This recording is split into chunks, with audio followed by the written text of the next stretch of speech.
Student self-reported grading is the number one visible learning influence.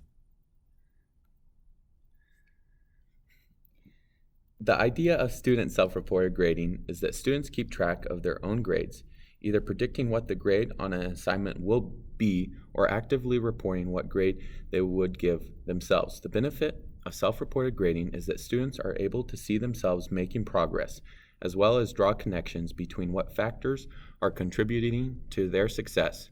For instance, the goal of a student-reported grading is that a student who predicts she will ace an assignment will be able to personally claim the criteria needed for an A. Self-grading allows students to consciously monitor whether or not they are understanding the material being taught, allowing the student to become the active element in their learning. Student self-reported grading more or less follows an organized process. It begins with a typical lesson where students learn the material from the teacher. The real student self-reported grading comes in when the teacher gives the students their assignment related to the lesson content. Student self-reported grading can take one of two forms. Either the student predicts what grade he will get on the assignment, or after completing the assignment and going over it with the class, he determines what grade he deserved based on the criteria he did or didn't meet in the assignment. So steps 2 and 3 in the process are where the actual student self-reported grading takes place, in direct connection to an assignment or assessment. However, the most important step in the student self-reported grading process is the teacher's step of engaging the student. After reviewing the student's self-reported grades, the teacher must try to engage the students at their individual levels of readiness. The real goal is not only to show students that they can, in fact, achieve their goals, but also to push students to then make higher goals for themselves. Goal making is the heart and soul of student self-reported grading. John Hattie, who researched self-reported grading in several meta-analyses, later suggested that student expectations might be a better name than student self-reported grading. This diagram illustrated the difference between two classrooms, one that uses self-reported grading and one that does not. In the classroom with self-reported grading, the students not only achieve their goals, but raise their expectations for themselves, exceeding their own goals for higher and higher achievement.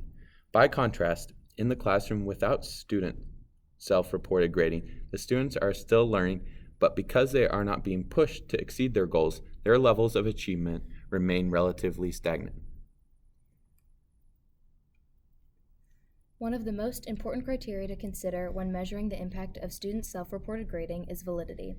Validity measures the accuracy with which a student's expectations match their real achievement. For instance, suppose a student predicts she will get a 90% but only objectively speaking achieves a 75%, then her validity will be lower than that of a student who predicts getting a 90% and actually achieves an 88%. Validity is mainly impacted by the academic maturity of the students who self-report their grades.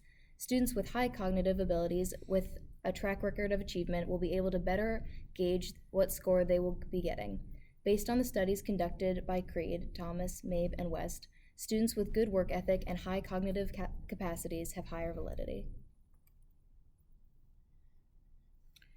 In Sticka et al.'s study, students' actual results were compared to students' self-predicted or self-reported grades. In this chart, the tan line in the center of each line indicates reliable, accurate results, whereas the blue bars represent results that were either underreported or left or overreported on the right. From this chart, it is clear that in most case studies, student self-reported grading was found to have high validity. The basic do's and don'ts of self-reported grading are related to the situations in which it should be used. Firstly, student self-reported grading should be conducted by teachers who will proactively monitor students and hold them accountable to objective grading criteria. For instance, a student can't necessarily say, "I deserve an 85% on this assignment because I worked hard on it."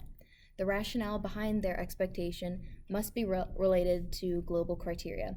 A student who said, "I deserve an 85% on this assignment because my sources were all credible and my research covers all the required topics," would be meeting a measurable standard. Secondly, the students who are reporting their grades must be responsible and mature, with high cognitive ability and a dedicated work ethic to ensure higher validity.